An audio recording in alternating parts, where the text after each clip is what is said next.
Bismillahirrahmanirrahim. Alhamdulillahi rabbil alamin. Asyhadu an la ilaha illallah wahdahu la syarikalah wa asyhadu anna sayyidana Muhammadan abduhu wa rasuluh. Allahumma salli wa sallim wa barik ala sayyidina wa habibina Muhammadin wa ala alihi wa sahbihi ajma'in. Qala al-musannif rahimahullah wa nafa'ana bi ulumih. Dalam keadaan semacam ini, ia memerlukan pendorong yang bisa menggiringnya kepada kebaikan, taat kepada Allah, dan menggairahkannya kepada kebaikan, serta membutuhkan perkara yang menahan dan mencegahnya dari perbuatan maksiat, mengendurkan nafsunya dari perbuatan jelek. Pendorong dan pengekang itu adalah raja, mengharap bantuan Allah, dan khauf, takut akan tindakan Allah. Harapan yang ditujukan kepada besarnya ganjaran dan bagusnya janji Allah, yakni beraneka kemuliaan dari Allah, dapat menggiring dan mendorong nafsu untuk berbuat taat dan beribadah kepada Allah. Sedangkan takut terhadap pedihnya siksa Allah bisa mencegah nafsu dari berbuat maksiat dan menjauhkan atau mengendurkan nafsu dari perbuatan maksiat itu. Nah, dalam keadaan seseorang menjalankan ibadah,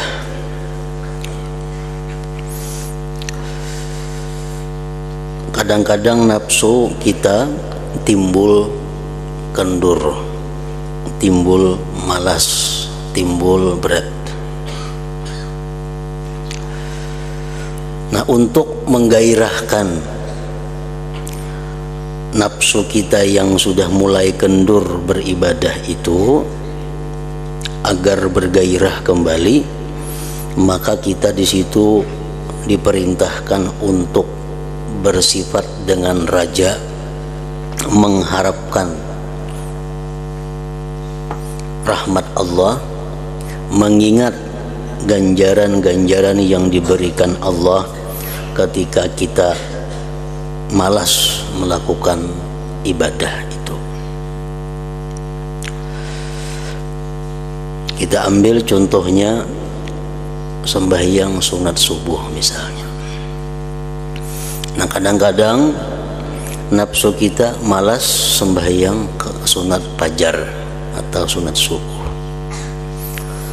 Nah, di situ kita disuruh mengingat betapa besarnya ganjaran Allah kepada orang-orang yang melakukan salat sunat 2 rakaat sunat subuh itu.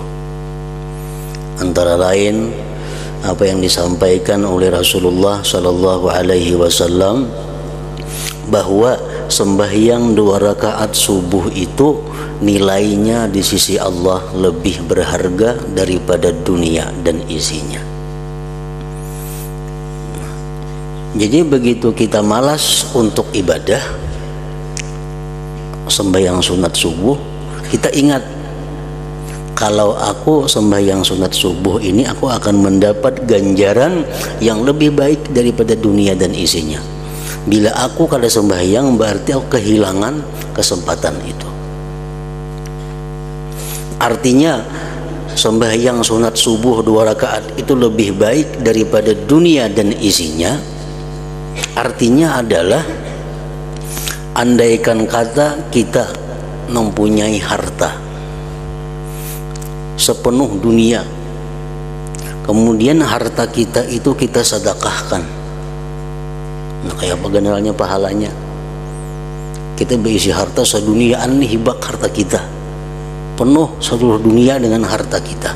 kita sedekahkan, kena benar pahalanya. Lebih besar lagi pahalanya kalau kita mampu sembahyang sunat subuh 2 rakaat. Nah itu kita mengingat itu agar bisa mendorong nafsu kita yang mulai kendur, mulai malas untuk melakukan salat sunat subuh 2 rakaat itu.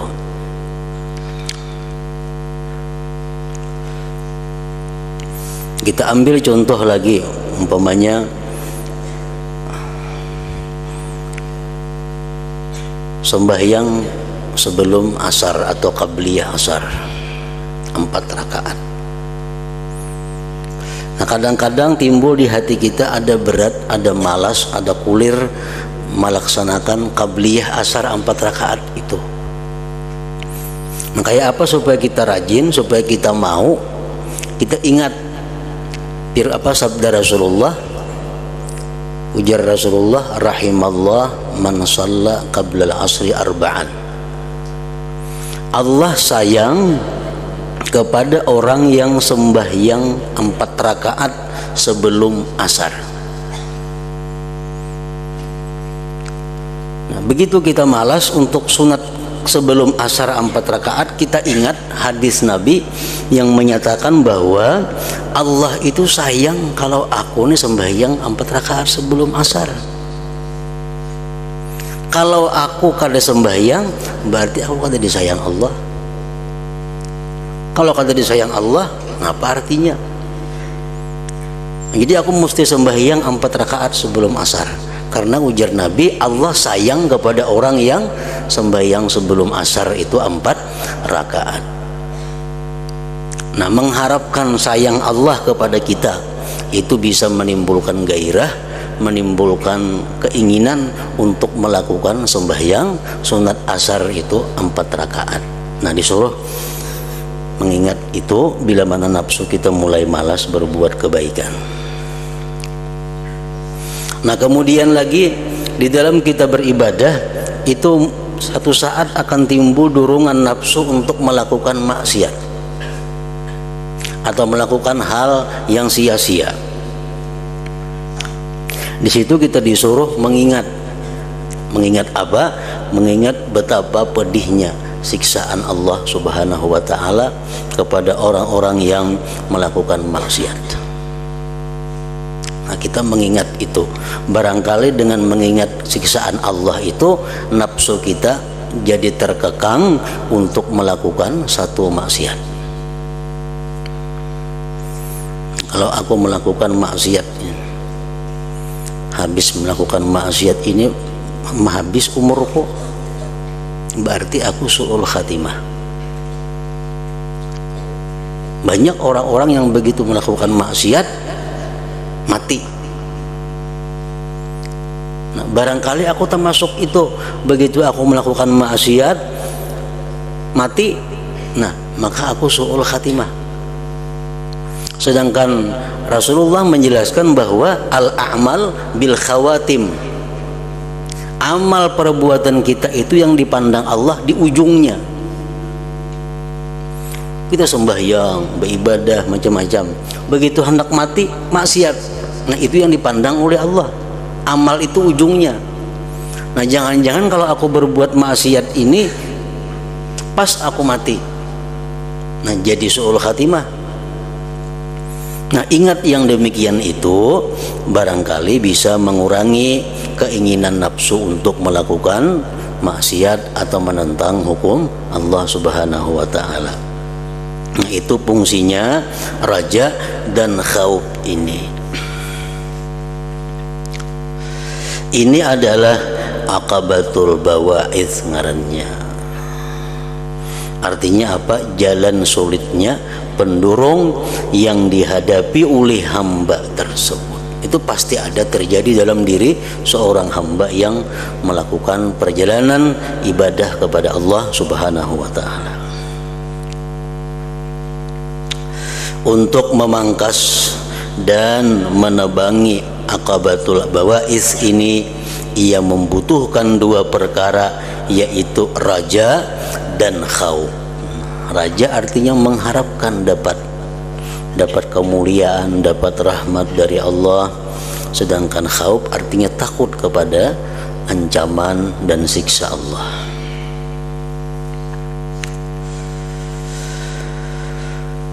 Maka hamba itu pun melangkah lagi menerubus aqabatul bawa'its dengan pertolongan Allah Azza wa Jalla.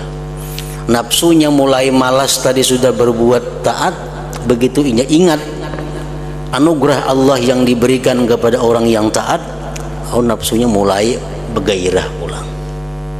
Asalnya kulir sembahyang sunat subuh, tapi karena ingat tadi bangkit. Asalnya malas sembahyang sunat asar 4 rakaat, karena ingat sayang Allah bangkit. Dan ia berhasil melampauinya.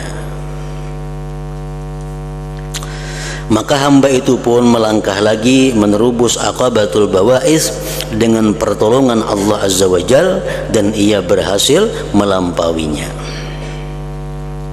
Begitu selesai menebangi aqabatul bawa'is ini, ia berniat kembali beribadah. Nah, sudah normal pulang, normal kayak asal pulang, rajin pulang beribadah, lawan maksiat kada wani kayak dahulu pulang berbulik bagus sudah.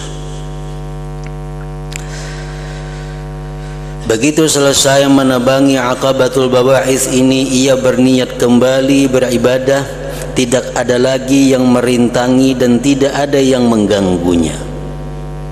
Ia juga menemukan pendorong dan pengajak, sehingga ia bersemangat sekali dalam beribadah. Mulailah ia beribadah dengan senang, bergairah dan bergembira hingga dapat mengekalkannya ibadah itu. Nah, jadi itu gunanya Rasulullah Sallallahu Alaihi Wasallam menjelaskan kepada kita tentang ganjaran amal. Siapa melakukan ini maka dibalas Allah demikian. Siapa yang melakukan perbuatan taat ini dibalas Allah seperti ini. Siapa yang melakukan maksiat ini siksanya macam ini. Itu disampaikan oleh Nabi. Gunanya apa? Untuk menimbulkan di dalam hati kita harap dan takut itu. Harap dan takut itu sangat berguna untuk kelangsungan ibadah.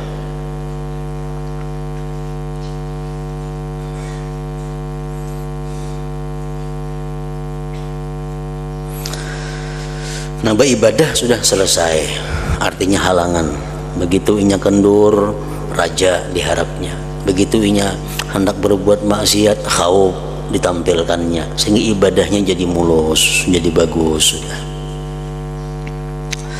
Tetapi sesudah merenungkan dengan sungguh-sungguh, ternyata ibadah yang agung ini yang ia telah berpayah-payah menghadapi berbagai rintangan dan halangan, ada cacatnya yang sangat besar, yaitu riya dan ujub.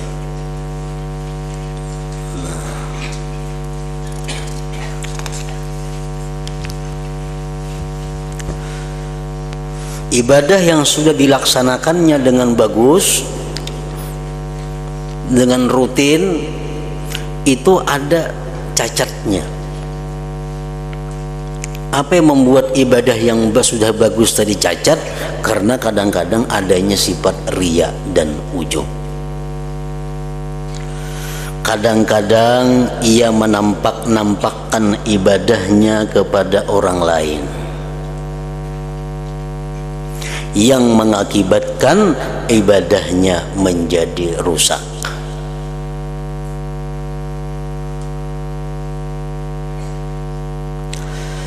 Kalaupun tidak mempertuntunkan ibadahnya riya, malahan ia selalu mencela dirinya, namun ia menghirani diri sendiri, ujub.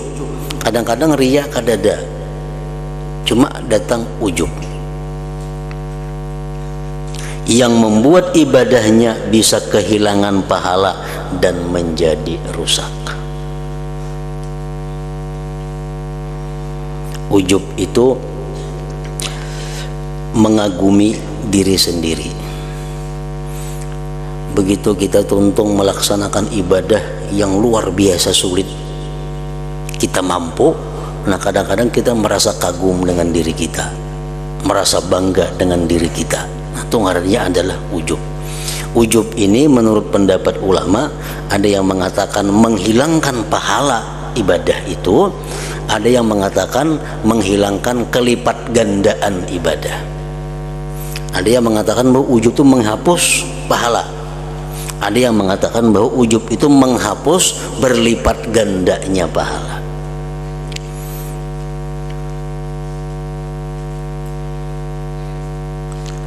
Kadang-kadang seseorang terhindar daripada riya. Misalnya di tengah malam, di rumah, saurangan, dalam kamar, siapa ada melihat? Ini kada ada riya. Cuma dalam hatinya ada perasaan mengagumi dirinya, membanggakan dirinya karena mampu melakukan ibadah nang orang lain belum tentu kawa.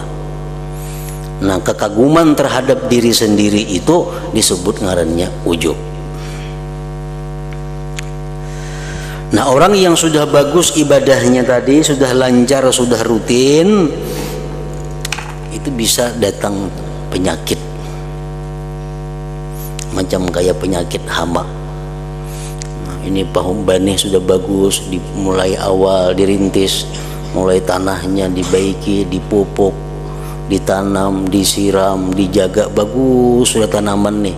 Nah di tengah-tengah bagus tanaman itu bisa datang hama atau ulat yang merusak tanaman itu. Nah di sini lagi-lagi hamba tersebut menghadapi jalan yang sulit, yakni yang disebut aqabatul kawadih, jalan yang sulit berupa hal-hal yang membuat cacat ibadah. Nah jadi nang kayak kita tanaman itu kada kawa lepas daripada perhatian, kada kawa lepas daripada penjagaan sampai membuahkan buah. Kada kawa mbah kita beribadah selesai, kada kawa dijaga, diurus sampai inya menghasilkan buah. Nah kayak itu juga ibadah kita, baik ibadah yang lalu atau ibadah yang sedang dikerjakan, kada kawa dibiarkan, kada kawa kada diperhatikan sampai habis umur kita.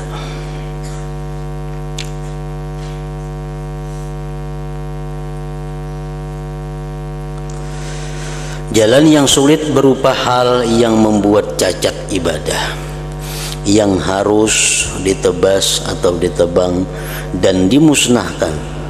Ia harus menebasnya dengan ikhlas kalau ria, dan ingat bahwa apa yang ia laksanakan merupakan anugerah Allah. Itu kalau ujub. Begitu kita merasa kagum dengan diri kita, begitu kita merasa bangga, wah, untung benar hari ini aku kawa melaksanakan ini, untung benar aku hari ini kawa ini. Nah itu mesti diingat supaya jangan ujub bahwa mampunya kita itu adalah anugerah Allah, pertolongan Allah, agar kebaikan yang dikerjakan dapat selamat. Ia pun mulai menebas aqabatul kawadih ini dengan seizin Allah. Lalu ia memerangi riya itu, memerangi ujub itu. Ia menebasnya dengan bersungguh-sungguh dan berhati-hati serta waspada, mengandalkan pemeliharaan Allah yang maha kuasa dan bantuan kekuatan darinya. Nah, kayak apa supaya terhindar daripada riya? Riya itu bisa datang kepada kita waktu kita hendak beramal, belum lagi mulai beribadah sudah riya. Riya itu bisa datang kepada kita di waktu kita sedang beramal, dan riya itu bisa datang kepada kita begitu kita selesai amal. Bahkan seseorang itu bisa riya dengan ibadah yang dia lakukan 20 tahun yang lalu. Ini beribadah 20 tahun yang lalu baik murni ikhlas. Nah, Sekarang ibadah yang dikerjakannya 20 tahun itu menjadi ria, itu bisa terjadi.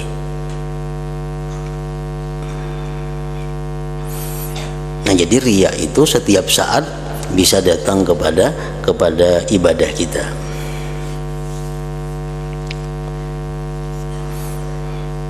Kalau ria sebelum ibadah itu jelas sudah menghilangkan nilai ibadah.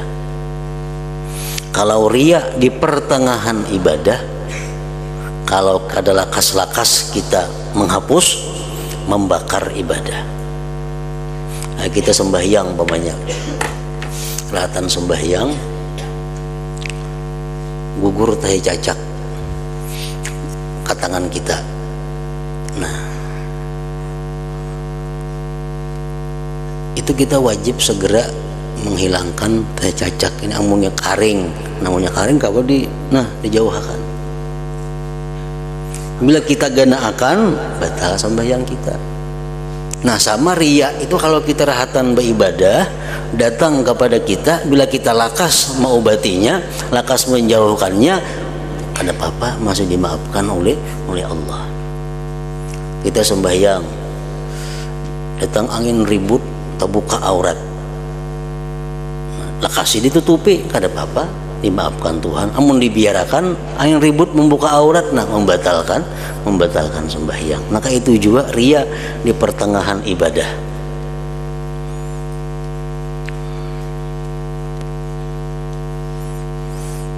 Nah, ria sesudah ibadah mengisahkan dengan kebanggaan ibadah yang telah lalu, tanpa ada tujuan lain selain untuk menampakkan ibadah.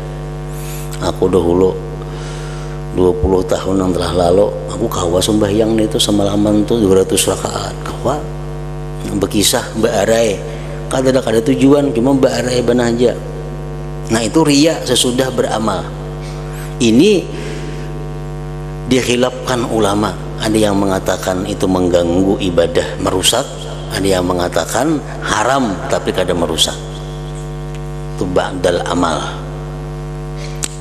Tapi kalau kita mengisahkan ibadah kita yang telah lalu itu dengan tujuan untuk menggairahkan kepada orang yang kita khitab, orang yang kita pandiri, itu kan jadi masalah. Kita bisa menyuruh orang naik jam gawe ini nah, sembahyang semalaman 100 rakaat. Jam gawe itu laksanakan itu bagus. Aku 20 tahun telah lalu aku gawe itu semalaman 100 rakaat. Nah, bukan kita ba'arai, cuma untuk menggairahkan inya bahwa kita sudah menggawinya itu, kita sudah mempraktikkan itu. Tujuan kita bukan apa-apa, hanya untuk menggairahkan inya supaya menggawi. Nah, itu kan jadi masalah lain ria ngarannya. Manakala ia selesai menebas semua akabah, manakala dia selesai melalui jalan-jalan sulit ibadah, barulah ia bisa mengerjakan ibadah sebagaimana mestinya dan selamat dari cacat. Namun ketika ia kembali merenungkan, ia mengerti, ia mengetahui bahwa dirinya tenggelam di dalam lautan anugerah dan nikmat Allah, seperti pertolongan, penjagaan, tunjangan, pemeliharaan dan kemuliaan dari Allah. Nah, kalau sudah kita bisa menghindarkan daripada ria, kita bisa menghindari daripada ujub, ibadah kita bagus, sudah teratur. Di situ kita ingat bahwa kita telah mendapat nikmat yang luar biasa dari Allah. Kita telah mendapat pertolongan dari Allah. Kita dapat penjagaan dari Allah sehingga bisa melakukan ibadah ini. Dan ia khawatir akan menjadi lupa untuk bersyukur kepada Allah, sehingga mengakibatkan dirinya terperosok di dalam kekafiran. Nah, jadi setiap kali kita selesai melakukan ibadah itu jangan lupa untuk bersyukur kepada Allah, supaya jangan terperosok ke dalam kekafiran, mengingkari nikmat Allah yang menyebabkan ia diturunkan dari derajat luhur, yakni derajat orang-orang yang melayani Allah, yang bersih dari pamrih, selain untuk mendapatkan ridha Allah. Juga bisa menyebabkan musnahnya nikmat Allah yang mulia, yaitu bermacam-macam tindakan halus dan baiknya perhatian Allah kepadanya.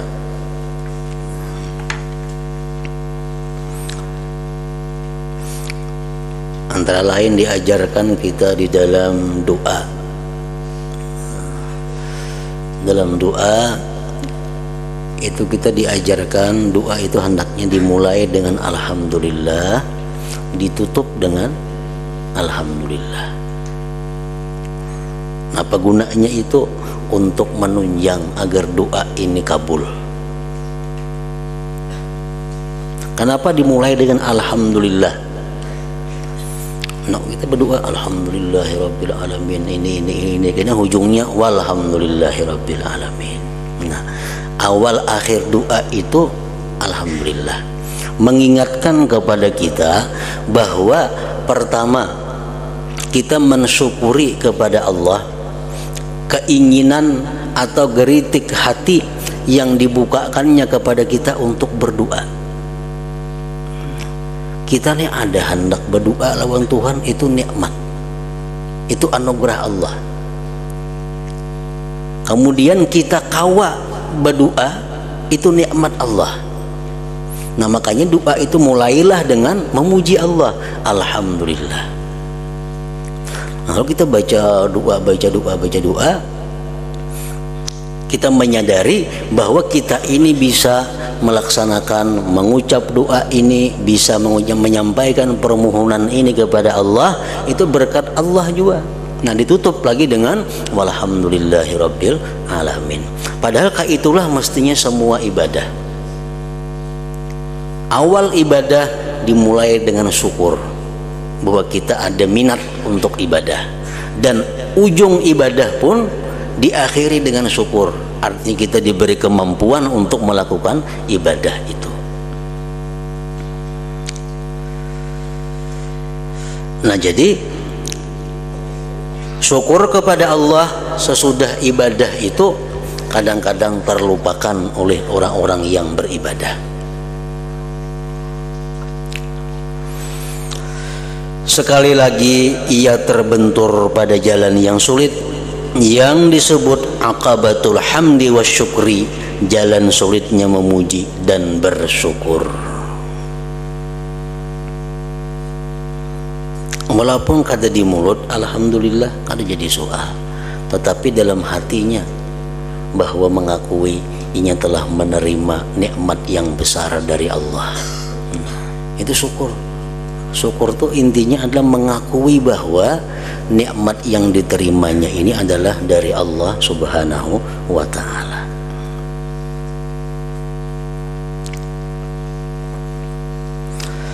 Sekali lagi ia terbentur pada jalan yang sulit, yang disebut aqabatul hamdi wasyukri, jalan sulitnya memuji dan bersyukur. Buru-buru ia bertindak menghadapi akabah ini sampai berhasil bisa menerubusnya dengan apa yang memungkinkan, yaitu selalu memuji dan mengucap syukur sebanyak-banyaknya berkenaan dengan keagungan nikmat yang jarang diberikan kepada orang lain. Seusai membereskan aqabatul hamdi wa syukri ini dan ia turun, tiba-tiba ia menemukan apa yang menjadi maksud dan yang ia cita-citakan sudah berada di depannya. Belum lama berada pada tingkat memuji dan syukur ini, ia terjatuh pada lapangan karunia Allah dan gurun kerinduan kepadanya Allah serta pelataran cinta kepadanya. Artinya orang yang beribadah dengan benar melalui tahapan-tahapan itu dan ingin dapat mengatasi rintangan-rintangan itu sampai akhirnya dia ke rintangan yang terakhir mensyukuri ibadah. Nah, kalau sudah sampai ke situ kawainya beribadah, ini akan merasakan bagaimana dekat dengan Allah, bagaimana merasakan nikmat dan manisnya ibadah. Lalu sampailah ia ke petamanan ridha Allah dan kebun rasa senang, tentram hingga sampai ke permadani rasa tenang, tingkatan dekat dengan Allah serta majlis munajah menghaturkan permohonan kepada Allah, bisa memperoleh berbagai kemuliaan dan karunia. Ia bernikmat-nikmat dalam keadaan yang menyenangkan itu, senantiasa gembira dalam sisa usianya. Tubuhnya berada di dunia, tetapi hatinya sudah berada di akhirat. Tinggal menanti panggilan Allah hari demi hari, sampai-sampai ia merasa bosan dan enggan memandang semua makhluk yang hidup di bumi Allah, serta merasa jijik apabila mata hatinya melirik kepada dunia. Ia sudah mempunyai rasa cenderung kepada maut dan hendak menyempurnakan gairah hatinya kepada golongan makhluk yang luhur, yakni golongan para malaikat.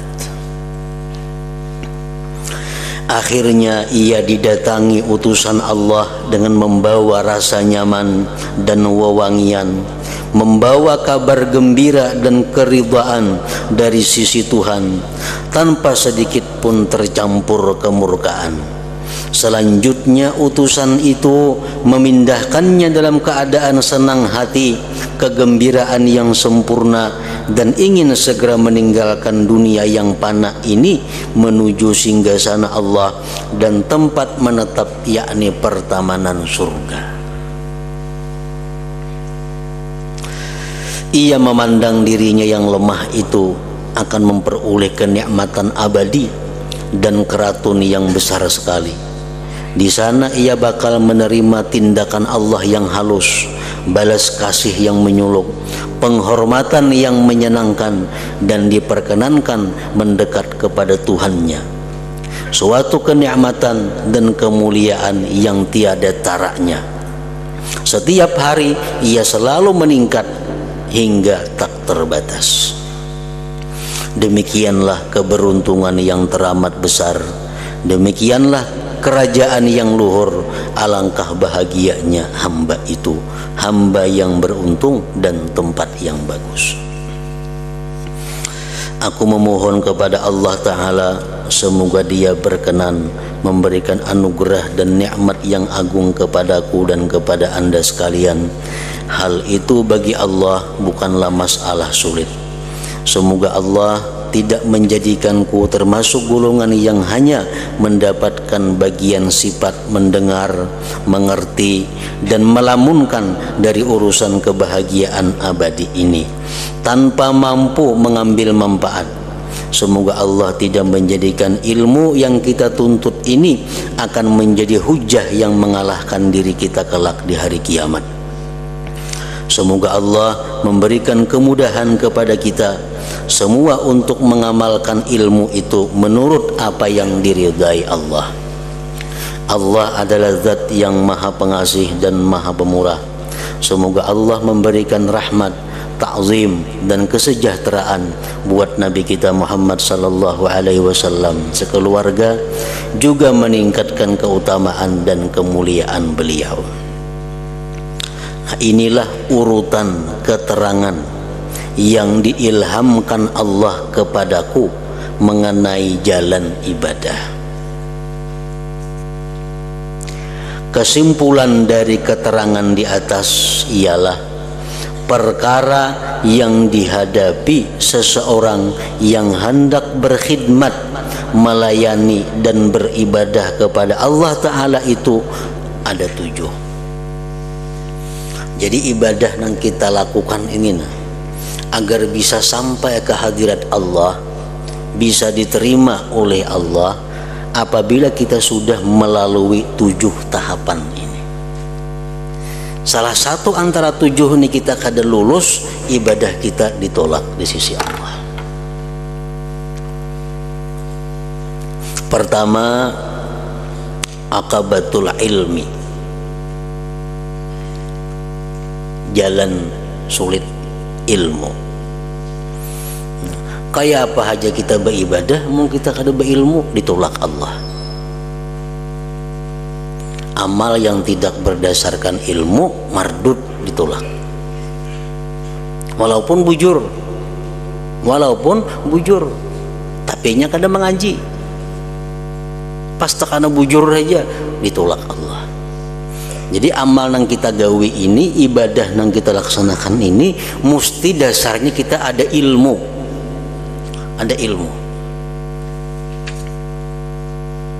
Nah, jadi tugas pertama menuntut ilmu yang mana? Ilmu yang sehari-hari ibadah kita lakukan. Ilmu kayak apa sembahyang, ilmu kayak apa syarat-syaratnya, rukun-rukun sembahyang, ilmu kayak apa nanggawian sehari-hari. Sebab ibadah tanpa dasar ilmu itu adalah ditolak. Kita kada tahu ini zuhur kah hari sudah kah belum kah, kada punya ilmu. Makanya ada ilmunya kan, kau mengetahui matahari sampai di mana. Ini kada punya ilmu. Zuhur ini masuk kah kada kah? Ya sembayangan lah zuhur, sembayang zuhur. Tuntung zuhur hanya tahu pada hari jam 2. Nah sahlah sembayangnya, kada sah karena kada berdasar ilmu. Padahal bujurnya. Buka puasa, buka kah sudah orang puasa nih belum kah? Hari pindah kadap puput kada terdengar bunyi, buka kah orang puasa kada? Biar buka sudah pindah kadap hari na buka puasa. Kada berdasar ilmu, buka ya puasa. Sekalinya hari jam 7 sudah malam. Nah, sahlah puasanya, kada sah karena bukanya itu kada berdasar ilmu. Kada berdasar satu keyakinan, pengetahuan. Kada kawan yang tarawahan itu. Jadi ilmu yang pertama, jalan yang mesti dilalui. Yang kedua, habis kita menuntut ilmu, aqabatut taubah, jalan tobat.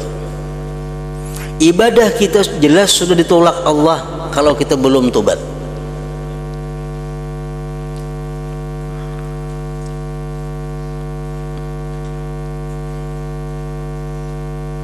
Sembahyang kah, nak naik haji kah, hendak napa kah, bila belum tobat Allah kada ketuju. Sebab orang yang hendak melayani Allah ini harus orang-orang yang kekasih Allah. Kalau orang yang kada dikasihi Allah coba-coba hendak jadi pelayan Allah, ditolak Allah. Nah, kayak apa cara supaya kita jadi kekasih Allah? Tobat. At-taib habibullah, orang yang tobat itu kekasih Allah. Nah, at-taib habibullah, orang yang tobat itu kekasihnya Allah. Jadi tobat dahulu, jangan lagi berbuat dosa ini, sesalilah ini, berhentilah dari dosa, cita-citalah jangan mengulang lagi. Tobat dulu. Syaratnya tobat kenapa? Berhenti. Kan bila orang menyesal pasti berampih. Bila kada berampih kada menyesal ngarannya. Jadi tobat itu menyesal, berampih kada lagi. Orang misalnya memakai utas amas, laki-laki utas amas. Nah, utas amas. Lalu inya sembahyang. Diterima Allah lah sembahyangnya, kan diterima Allah. Kenapa? Itu ada maksiat di awaknya itu nah. Karena dia menghadap Allah dalam keadaan kada disukai Allah. Mesti tobat dahulu. Amun dipaculnya pang utas denaknya ke dalam kantong sama itu mau Tuhan ngarannya. Pacul utas enak dalam kantong. Ini sembahyang pasang pulang. Kenapa kayak itu? Di kantong kama andak Tuhan tahu aja.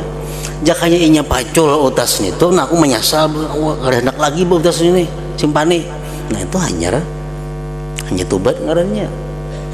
Nah itu tobat, aqabatut taubah. Nah, sudah tobat,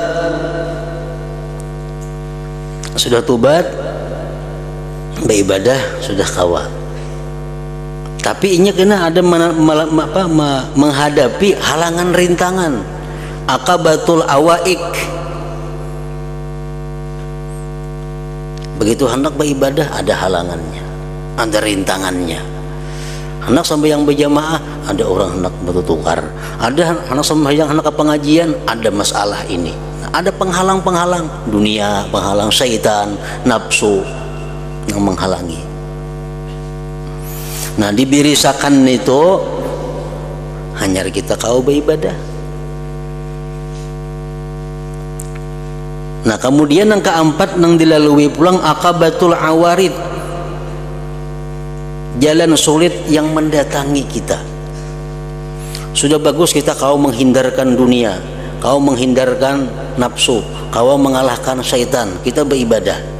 Nah, kayaknya ada pulang datang bisikan-bisikan, amun ikam beribadah melulu, kayak apa ikam kena mengungkusi anak, kayak apa ikam kena memberi makani, kayak apa ikam menyekolahkan inya. Nah, itu halangan-halangan yang datang sesudah kita melakukan ibadah. Jadi jam sadangi aja beribadah itu bagi ibadah ada, berusaha ada. Nah, ini sudah mengurangi nilai kita. Nah, itu mesti dilalui. Kayak apa kini caranya menghadapi itu? Nah, kayaknya pengarang akan menyebutkannya. Yang kelima yang kita lalui akabatul bawais. Ya tadi kadang-kadang kulir beribadah. Nah, ini caranya supaya rajin. Kadang-kadang kenapa hati hendak buat maksiat, nah kayak ini caranya mengekangnya. Yang keenam akabatul kawadih, jalan sulit berupa yang cacat, mencacatkan. Kadang-kadang ibadah sudah rajin, sudah bagus, tapi ria pulangnya ada, ujub ada. Nah, kayak apa caranya menghindarkan itu. Yang ketujuh, sudah selesai ibadah, sudah selamat semuaan, ada lagi sebutin tugas kita akabatul hamdi wasyukur, yaitu merasakan syukur kepada Allah, memuji kepada Allah. Nah, jadi 7 macam jalan itulah yang hanya bisa menyampaikan ibadah kita ke hadirat Allah Subhanahu wa ta'ala. Dengan sempurnanya keterangan mengenai 7 macam akabah ini, sempurna pula lah kitab ini, kitab yang menerangkan jalan orang yang beribadah menuju surga. Selanjutnya kami akan menerangkan pelaksanaan ibadah ini secara ringkas yang memuat faidah-faidah yang dimaksud dari pelaksanaan ibadah. Masing-masing faidah akan kami jelaskan dalam babnya sendiri-sendiri insyaallah. Semoga Allah memberi taufik dan kebenaran dengan anugerahnya. Tiada daya menyingkir dari maksiat dan tidak ada kekuatan mengerjakan ibadah kecuali dengan pertolongan Allah. Nah, yang pertama, akabah pertama akabatul ilmi. Kalau kita hendak beribadah, kita mesti ada ilmu. Ilmu apa? Nah, kena sidin menerangkan ilmu apa mestinya yang kita tuntut bekal kita ibadah itu. Di sini akan menerangkan satu persatu dengan luas kayaknya tentang 7 hal-hal tadi, kayak apa caranya menghadapi, kayak apa cara menyikapinya supaya bisa dilalui. Ila hadratin Nabi Mustafa sallallahu alaihi wasallam. Al-Fatihah.